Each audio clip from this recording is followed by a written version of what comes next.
করবো ইন্দ্রদেবের পূজা, ইন্দ্রদেব আবার কে? কৃষ্ণ তো সবই জানে, তো বলে ইন্দ্রদেবকে কয় যে ইন্দ্রদেবের পূজা করলে আমাদের বৃষ্টি দেয়, এই বৃষ্টির কারণে আমাদের জমি ফসলাদি হয়, এই যে গরু বাছুর গাছপালা খায়, কত ইন্দ্রদেবের পূজা করলেই জল দেয়, না দিবে না? না আমরা প্রত্যেক বছর করি। তাহলে সমুদ্রের মাঝখানে ওখানে বৃষ্টি হয় কেন? ওখানে তো কেউ পূজা করে না, ঠিক না? তাহলে তাহলে মানে কি তার কর্তব্য, ইন্দ্রকে এই চাকরি দেওয়া হয়েছে এই বৃষ্টি প্রদান করা, আর যেখানে হোক সারা পৃথিবী থেকে সে বৃষ্টি দিয়ে এই একে কি শান্ত রাখে, জলমগ্ন করে, ধৌত করে, তাই এটা কর্তব্য। তোমরা পূজা করলেও দিবে, পূজা না করলেও। তখন কয় যে তাই তো কি করা যায়? তার চেয়ে বরং আমরা যদি গোবর্ধনের পূজা করি, গোবর্ধন হলে স্বয়ং ভগবান, স্বয়ং কৃষ্ণ, এটা কৃষ্ণ জানেন, কিন্তু বৃন্দাবনবাসী তখনও জানতেন না। এটা গার্গামুনি জানতেন, গর্গমুনি জানতেন, আর কেউ জানতেন না। তো এই গোবর্ধন পর্বতের কারণে বৃন্দাবনটা কি পলিমাটিতে পরিপূর্ণ, ঝর্ণা আছে। তখনকার গোবর্ধন পর্বত আর এখনকার গোবর্ধন অনেক পার্থক্য। এখনো যদি কেউ গোবর্ধন পর্বত পরিক্রমা করে তার অনেক সুফল আছে। তো বলছে যে আসো আমরা গোবর্ধনের পূজা করি। তখন তারা সবাই মিলা সেই যা ফর্দ করছে সেই ফর্দ দিয়া গোবর্ধনের পূজা করা শুরু করলো। কি করছে? এই যে আজকে দেখেন অন্নকূট, এরকম অন্ন আইনা, কেউ হলুদ অন্ন, কেউ লাল অন্ন, কেউ সবুজ অন্ন, এরকম অন্ন আইনা রান্না করছে। তারপরে পিঠা পায়েস পুলি সব রান্না করছে। বৃন্দাবন আসি পুরা পাহাড়টারে একদম সাজা বানিয়েছে। ওই সময় দেখে পাহাড়ের মাঝখানে এই কৃষ্ণ, এক ছোট কৃষ্ণ গোপাল হইয়া সেগুলা খাইতেছে। আর যখনই ওই খায় শেষ হয়, আর এখানকার কৃষ্ণ হয় না, এখানে ভরে দেয়, ঠিক আছে ওই কৃষ্ণ এটা কি করেন আবার পরিপূর্ণ করে দেয়। এইভাবে যখন করতেছিল তখন ইন্দ্রদেব অনেক রাগ করলো যে আমার পূজা না করে তারা ওই পাহাড়ের পূজা করতেছে, আমি ওদেরকে শাস্তি দেবো। এই আগামীকাল এই যে এরকম ঝড় বৃষ্টি, এমন ঝড় বৃষ্টি দিমু, হ্যাঁ এই জন্য অন্নকূটে পূজা করলে হ্যাঁ এই বৃষ্টি হয়। যদি কেউ অন্নকূট পূজা মনে মনে হাঁ করে যে আমি অন্নকূট করবো, বড় করে করবো, তখনই কোনো না কোনো বৃষ্টি, ঝড় বৃষ্টি। আর কৃষ্ণ করছে কি সবার বলছে এক কাজ করো, তোমরা সবাই আইসা করো ঘরে, মানে সেই গোবর্ধন পর্বতের সামনে আসো। সেই কৃষ্ণ গোবর্ধন পর্বত বাতে উঠায়া কায়াঙ্গুলা নিয়ে ছাতার মতো ধরে রাখছে। এই গোবর্ধন পর্বতটা ছিল কয় মাইল? 28 মাইল। তো 28 মাইল ভিতরে কত মানুষ আসবে বলেন তো? অনেক মানুষ আসবে, ঠিক না? সব গাবি গুবি যা ছিল সব ঢুকছে। আর তো ইন্দ্র ঝড় বৃষ্টি তুফান দিচ্ছে, কিন্তু কিচ্ছু করতে পারতেছে না। লাস্টে ইন্দ্রকে দেখে আসি, তো ইন্দ্র গিয়া দেখি যে কৃষ্ণ কায়াঙ্গুলে এই গোবর্ধন ধরে রাখছে। আর ইন্দ্র জানতেন ভগবান হচ্ছেন নারায়ণ আর লক্ষ্মী। ইন্দ্র জানতেন কি ভগবানকে আপনার নারায়ণ লক্ষ্মী পূজা করেন না, তো আমরা কি করি? অনেকেই নারায়ণের বাদ দিয়ে লক্ষ্মীর পূজা করি। না করে অনেকে করে, কিন্তু উচিত লক্ষ্মী পূজা করার সময় নারায়ণকে পাশে রাখা। আচ্ছা, যদি আপনারা নিমন্ত্রণ করলো, আপনার স্বামীরে নিমন্ত্রণ করলো না, আপনি যাবেন?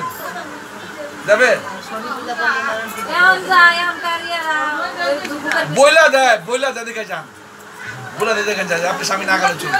আপনার স্বামীও কয় যে ঠিক আছে যাও, কোথাও যায় না বউটা, যাও।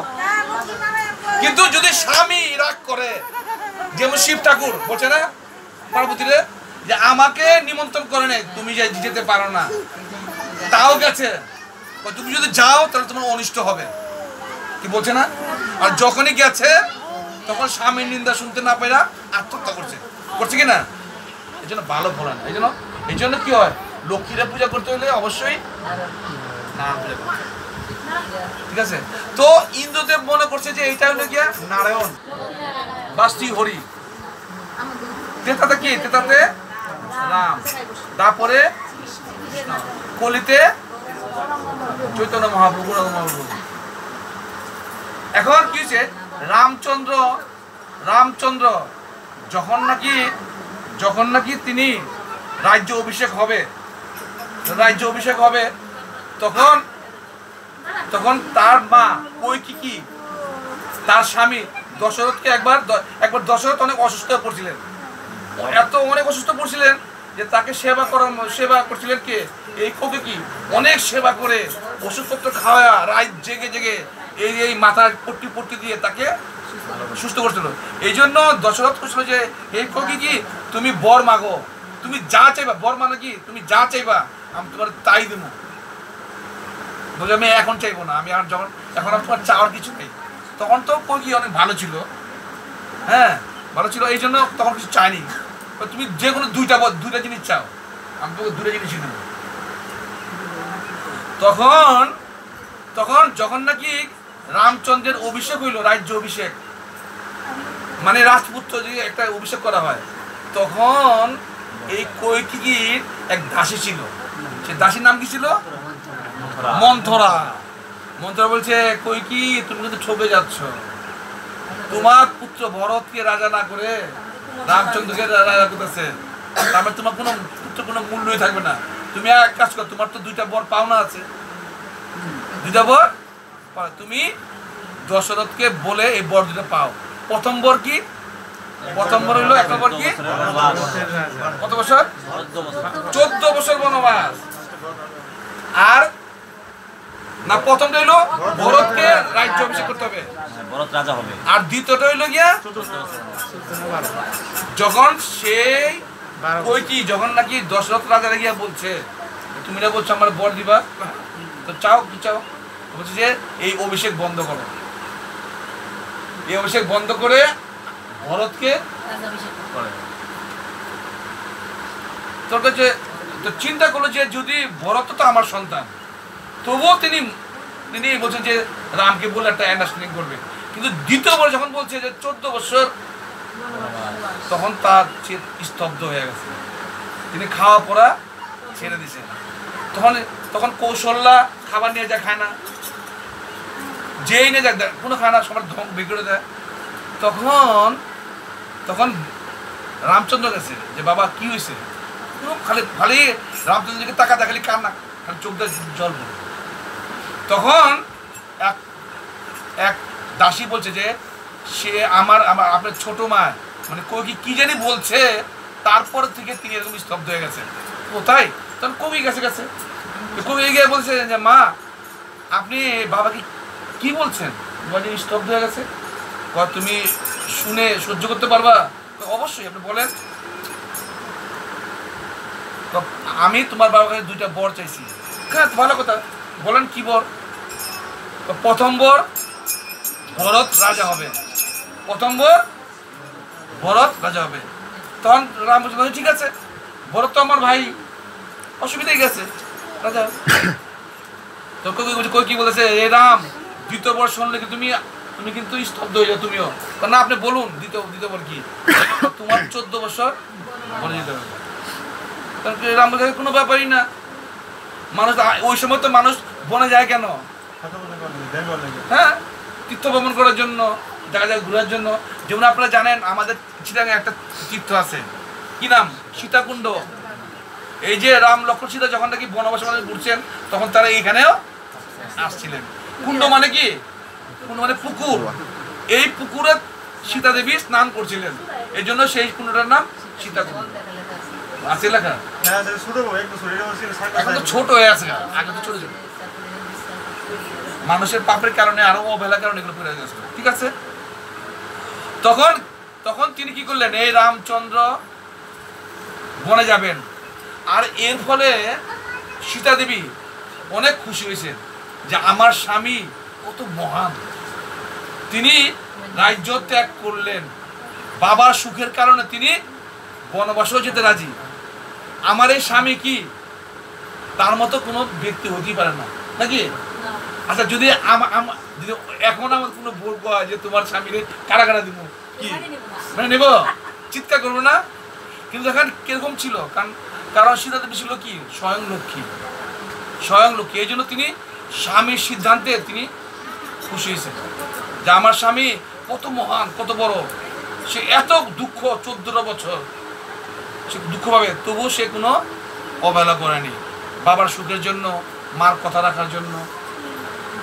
কিন্তু আমি একটু বলে নিই পাঠটুকু একটু, কিন্তু কৈকেয়ী কিন্তু মনে মনে পরে বুঝছিলেন, অনেক অনুশোচনা করছিলেন যে ভরত যখন বললো যে আমি তোমার কোনোদিন মা বলে ডাকুন না, বাবা আমার বড় ভাইরে তুমি বলে পাঠাইছো, কোনোদিন তোমার চেহারা আমি দেখতে চাই না, আর আমি কখনো সিংহাসনে বসুন না, এ রামের পাদুকা বসবে। তো এই জন্য কৈকেয়ীও অনেক মনে দুঃখ পাইছে লাস্টে। কিন্তু ভগবান যা করেন কি মঙ্গলের জন্য করেন। তিনি বনবাসে গিয়ে তিনি অনেক কর্ম করছেন, আপনারা সবাই জানেন।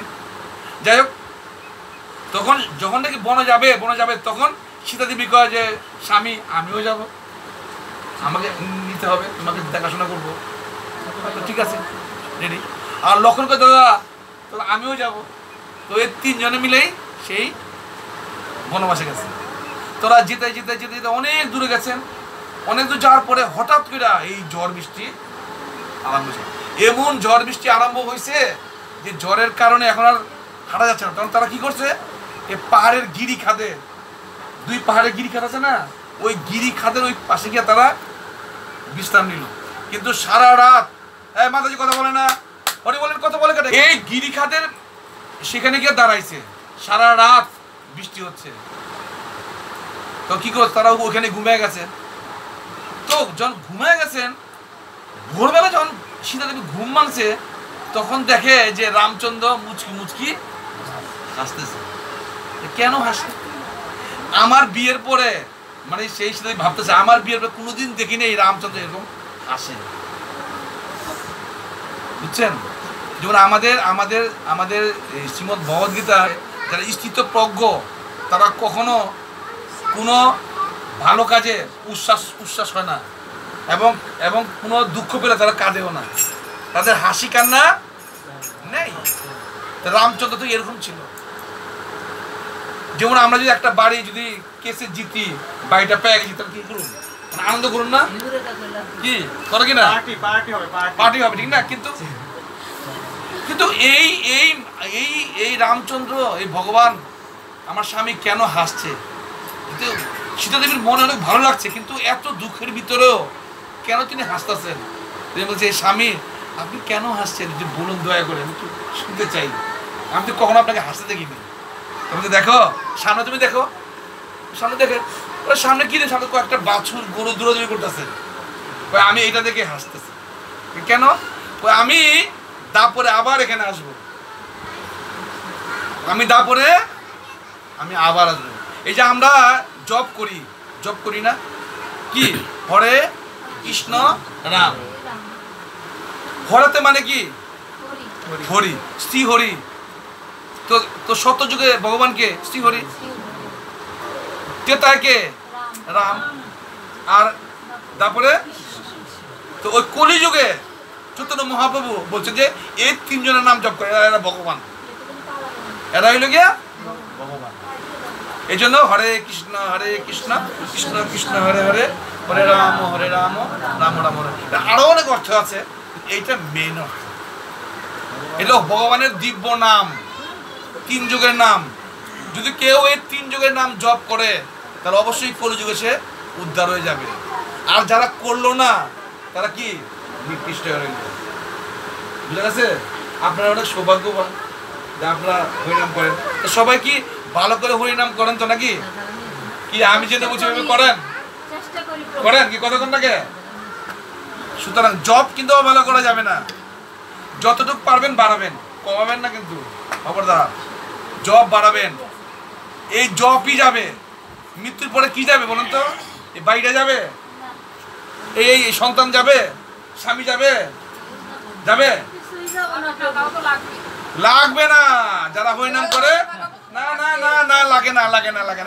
এই আপনি মনটা ক্লিয়ার না এখন বলছি, কোটি কোটি টাকা না, আপনারা আমি দরকার পড়লে সব টাকা পাবেন না, দেবো পাবেন আমি নিতে পারুম।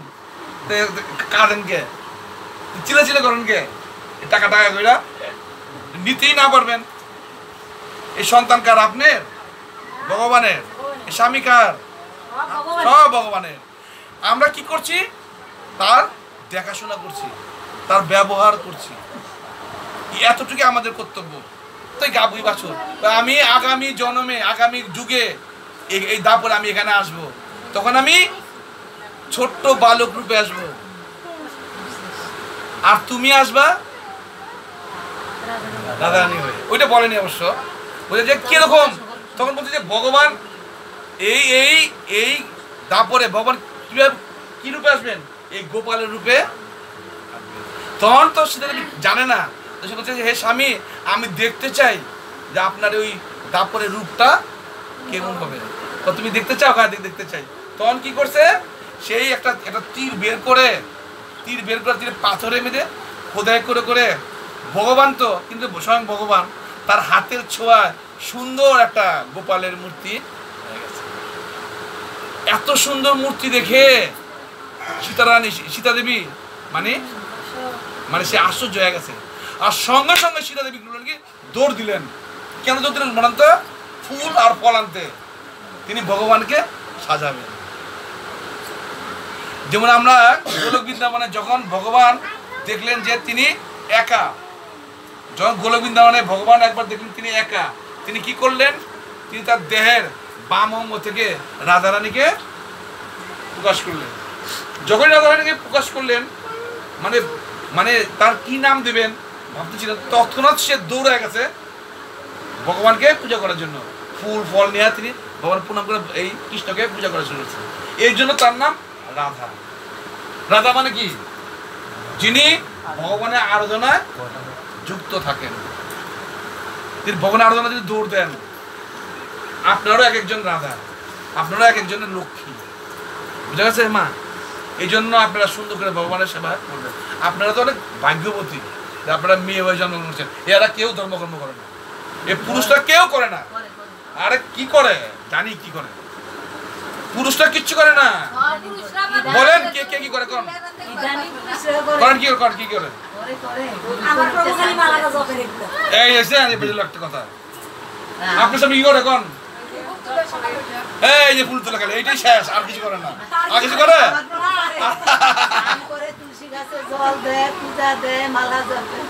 এই জন্য কৃষ্ণ অর্জুনকে বলছে, অর্জুন লক্ষ লক্ষের মধ্যে আমার দুই একজন ভক্ত হবে, এরকম ভক্ত আপনার স্বামীর মতো সবাই হইতে হরি বল। ঠিক আছে, তো সেই পূজা করার সময় বলতেছে, তখন বলতেছে যে হে স্বামী, হে এই ভগবান রাম, আপনি বলুন এর কি নাম দেব? তখন বলছে এর নাম হবে মদন গোপাল, এর নাম হবে মদন গোপাল। ঠিক আছে, সীতা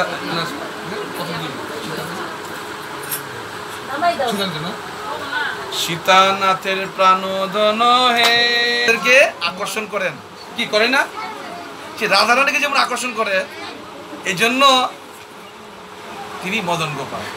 প্রতিটা গোপাল আপনারা ভাবতে পারেন যে আমার গোপালটা তো বড়, কোন গোপালটা কত সুন্দর, আমার গোপালের চেহারা কিরকম, না সব এক, এটা ভাবা যাবে না। বলতে হবে সব আমার গোপাল। আচ্ছা, আমার সন্তান যদি কানা হয় আমার কাছে ভালো না? কি কেউ বলবো আমার ছেলেটা, বলছে আমার ছেলেটা ভাগ্য খারাপ এই জন্য একটু কানা হয়, এই জন্য, কিন্তু আমার ছেলে খুব ভালো, কি বলে না? বলে কি না? ঠিক এইরকম গোপালের কোনো আকৃতি কেউ বলতে পারবেন না এই গোপালটা খারাপ, ওই গোপাল ভালো, সব এক। ঠিক আছে, তখন সে পূজা, কিন্তু বনবাসের নিয়ম ছিল যে তিন রাত্র কোনো জায়গায় থাকবে না, 2 রাত্র পরে সেটা চেঞ্জ হবে। এখন 2 রাত্র তো হয়ে গেছে, এখন তো সীতা দেবী পূজা দিচ্ছেন ডেলি, ফুল ফল আইনা, ও ফুল ফল আনে কে? লক্ষণ। এই লক্ষণ তুমি ফল নিয়ে আসো। আর ওই সময় লক্ষণ ছিল একটা ব্রত পালন করতেছিল, সেই লক্ষণ কোনো মেয়ে লোকের চেহারা তিনি দেখেন না, তিনি সব মেয়ে লোকের চরণ দেখেন, তো সীতা দেবীর চরণ দেখেন। তো আমাদের সনাতন ধর্মে যারা হিন্দু তারা কখনো মাকে ভোগপূর্ণ মনে করে না। সব মায়ের কি মনে করে? মনে করে মা, সব মহিলারা আমার মা, মাতাজি এই জন্য আমাদের কোনো বোরকা পড়তে হবে না। ওই ওই ওই জাতের মানুষরা কি মানে বোরকা না পড়লে মনে করে এটা আমার সন্তান, এটা আমার, বুঝছেন?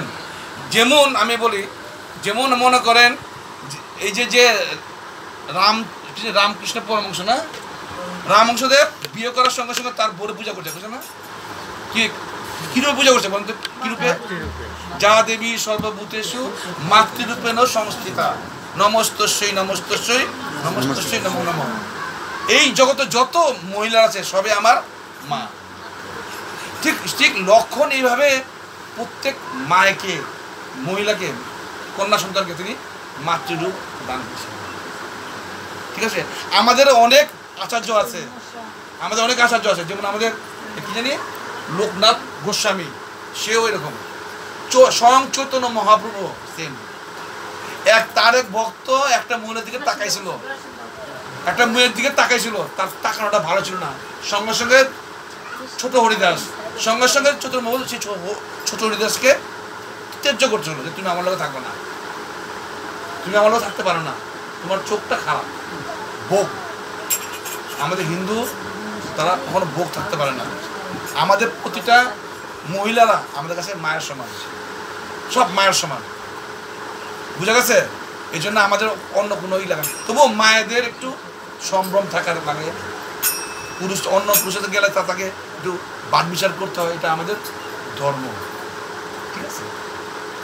যাই হোক, তখন সেই 2 রাত্র পর তো যেতে হবে, তখন তো সীতাদেবী কান্নাকাটি করতেছে, আমি যদি এখান থেকে চলে যাই, এই গভীর অরণ্যে কোনো মানুষ নাই, জল নাই, এর পূজা করবে কি? তা তুমি চিন্তা করো না, আমি এর ব্যবস্থা করে যাচ্ছি। তখন রামচন্দ্র ব্রহ্মাকে আদেশ দিলেন, এই ব্রহ্মা তুমি এর পূজা করো। বলতে ব্রহ্মাকে ব্রহ্মাকে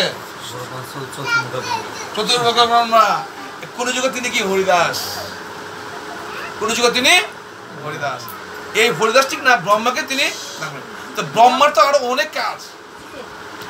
ব্রহ্মা সুন্দর করে মানুষ বানায়, অনেক কিছু বানায়, এই জন্য তার অনেক কাজ। এই জন্য ব্রহ্মা সেই কাজ তিনি কি করলেন, একজন ব্রাহ্মণকে, ওই এলাকারই একটা ব্রাহ্মণকে ডেকে এনে, কত অর্থ চাও তুমি এই সেবা পূজা করার পরে তোমার সংসারের জন্য তুমি যা চাইবা, যা চাও তুমি তাই পাইবা। তখন যখন পূজা করতো, পূজা করার পর যখন বলতো, যা বলতো ব্রাহ্মণ ব্যাগ বইরা সেটা লয়ে যেত, আর কোনো বাড়িতে তার পূজা করা লাগে না। ঠিক আছে? এইভাবে সেই মদন গোপালের পূজা করে যাচ্ছে। কিন্তু আমরা জানি ত্রেতা যুগ, ত্রেতার পর কি আসে? কিন্তু খণ্ড প্রলয় হয়েছে। খণ্ড প্রলয় হলে কি হয়, এই মাটি আবার চেঞ্জ হয়, মাটি আবার চেঞ্জ হয়। এই জন্য ওই সময় এই বিগ্রহ মাটিতে চলে যায়। কিন্তু বৃন্দাবনে যখন ভগবান শ্রীকৃষ্ণ লীলা করতে আসছিলেন, তখনও এই মদন গোপাল মাটির ভিতরেই ছিল। এই এক যুগ যখন নাকি দাপর শেষ হয়ে গেল, তখন এই কলিযুগ আসলো। এই কলিযুগের প্রারম্ভে আমাদের একজন মহান ভক্ত, তার নাম কি জানেন? মাধবেন্দ্র পুরী। মাধবেন্দ্র পুরীকে চৈতন্য মহাপ্রভুর গুরুকে ঈশ্বরপুরী, ঈশ্বরপুরীর গুরুদেব হচ্ছেন মাধবেন্দ্র পুরী। আমরা মাধবেন্দ্র পুরীর মাধ্যমে এই মদন গোপালকে এই কলিযুগে প্রাপ্ত হয়েছে। একদিন মাধবেন্দ্র পুরী করছে কি, সেই গিরি গোবর্ধন পর্বত চতুর্দিক 28 কিলোমিটার, তিনি বয়স্ক মানুষ, বুড়ো মানুষ, তিনি এটা প্রদক্ষিণ করছেন। প্রদক্ষিণ করে তিনি হাঁপায় গেছেন। তিনি প্রদক্ষিণ করে তিনি এক জায়গায় তিনি চুপচাপ বসছেন, যে একটু জিরায় নেই, জিরে বসেন। আর সন্ধ্যাও হইতেছে। আর সে ছিল কি সন্ন্যাসী, সে কখনো কোনো বাড়ি থেকে বলতো না যে আমারে ভিক্ষা দাও। যদি কেউ এমনি এমনি দিত তাহলে সে পেত, আর যদি কেউ না দিত সেদিন না খেয়ে থাকতো। এই জন্য এই সন্ন্যাসীকে বলা হয় অনিকেত সন্ন্যাসী। তারা কখনো কোনো কিছু ভিক্ষা করে খেত না। তো চিন্তা করলো যে আজকে তো মনে হয় না খেয়ে থাকতে হবে, যেহেতু কোনো দাঁড়াই গেলাম না। সেই মনে ভাবতে ভাবতে একটু যমুনা জল খেয়ে ঘুমিয়ে পড়বো। ওই সময় দেখে একটা গোবালক সুন্দর এক ঘুটিতে একেবারে মানে সুন্দর একটা দুধ, গাভীর দুধ, গরম দুধ, হালকা ওমম দুধ, এটাই না এই সাধু, এই সাধু না খাতা আমাকে খাও, দুধ খাও। তো মাধবন্ধু বলে আশ্চর্য হয়ে গেছে যে আমি না খাতা ওই জানলো কি করে। আর ছেলেটা এত সুন্দর দেখতে, টানা টানা চোখ, মানে হেবি সুন্দর। ওই কোন জায়গার ছেলে, যে তোমার বাড়ি কই? ওই হতো আমার বাড়ি ওখানে। তুমি কি করে জানলা যে আমার খিদা লাগছে? আমরা আমাদের ওইখানে কিছু মাতাজি ছিল যারা এই জল টল নেয়, তারা দেখছে আপনার এই এই পাহাড়টা পরিক্রমা করছেন সকাল থেকে নিয়ে, কিচ্ছু খান নি খান, এই জন্য তারা আমাকে পাঠাইছে আপনাকে এই দুধটা দেওয়ার জন্য। তবে আপনি দুধটা খান, খাওয়ার পরে এটা সুন্দর করে ধুয়ে রাখেন, তারপরে আমি নিয়ে যাবো, কিছুক্ষণ পরে এসে নিয়ে যাবো।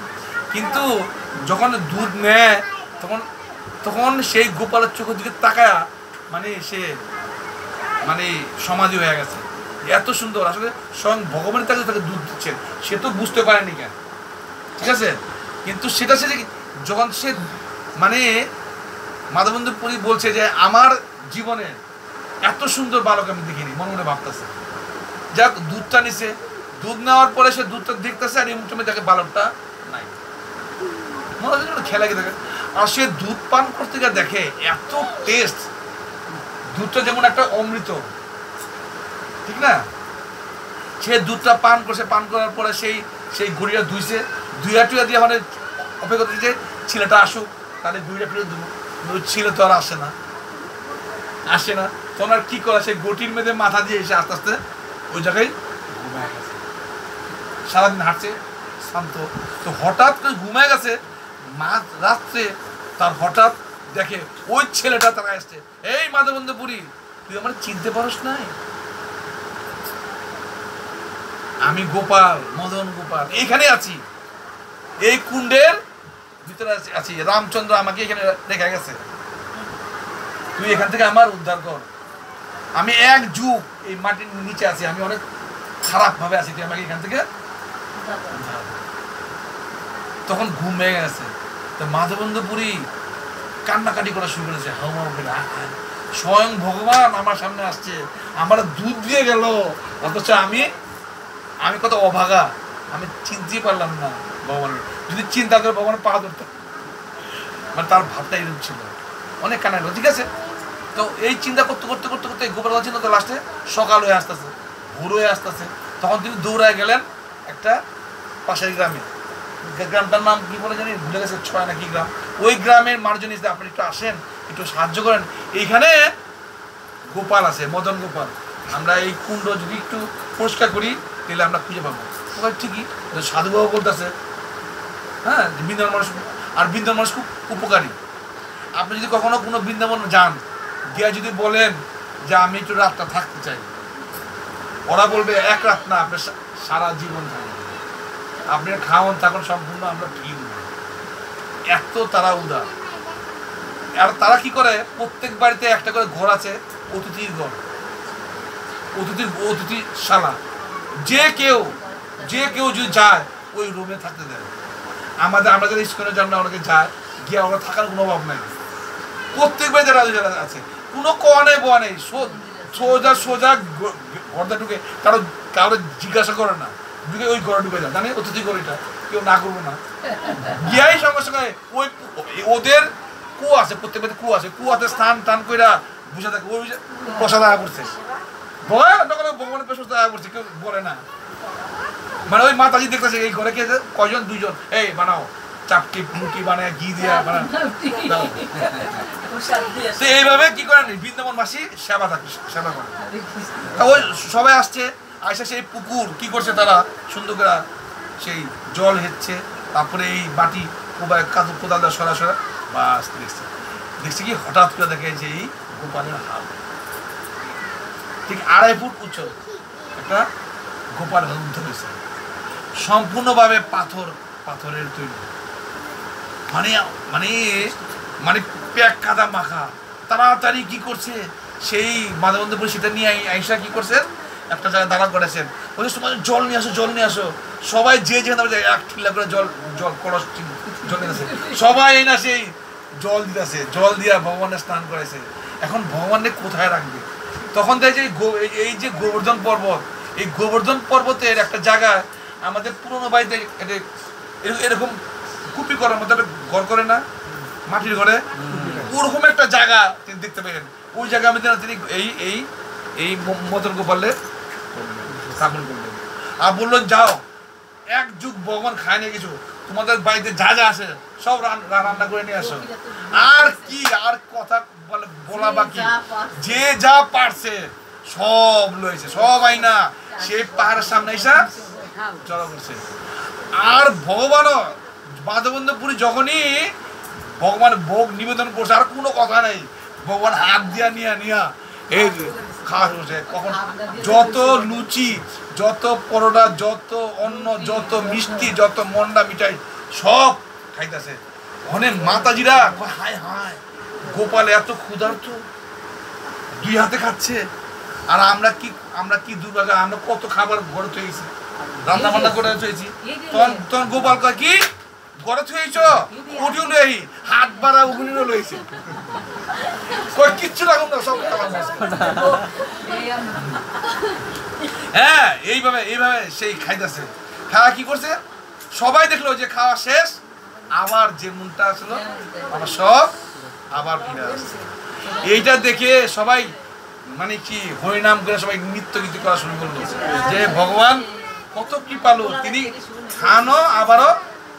এই জন্য আমরা যারা ভগবানকে ভোগ দেই, আমরা যে ভোগ নিবেদন করি, আমরা মনে করি ভগবান খায় না, কিন্তু ভগবান কিন্তু গ্রহণ করে।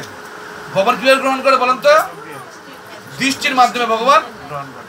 ভগবান কি গ্রহণ করে জানেন? আপনার ভক্তি গ্রহণ করে। কতটুক ভক্তি সহকারে, কতটুক সুচিতা সহকারে আপনি কতটুক, আপনার দেওয়ার ক্ষমতা নাই, করার ক্ষমতা নাই, তবু আপনি লুকা টুকা আপনি এই সেবা করেন, এতটুকুই গোপাল ভগবান চায়। আমি বলি, আমি একটা ঘটনা বলি, আমি একটা ইন্ডিয়া বেড়াতে গেছি। ইন্ডিয়ার মানুষ অনেক কিপটা, জানেন তো? ভগবান আমাদের বাংলাদেশে আছে, ভগবানের দেয় কিচ্ছু নেই।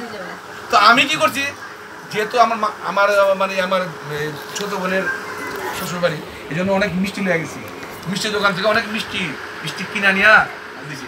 আমি গেটে ঢুকছি, ঢুকে ওই বাড়িতে কে চিকেন ঢুকছি, ঢুকার সঙ্গে সঙ্গে মাইমা আইসা আমার হাত থেকে মিষ্টি টোকা লয়ে গেছে। আমার এটা কে মন্ত্র, এই কে মন্ত্র ব্যবহার আমি দিব, তারপর না হাত লয়ে গেছে নিয়েই করছে কি প্রথম দেখি সেই ঠাকুর ঘরে ঢুকাই মুচি টোকা ছিঁড়া, সে দুইটা মিষ্টি বেগুড়া গোপালে।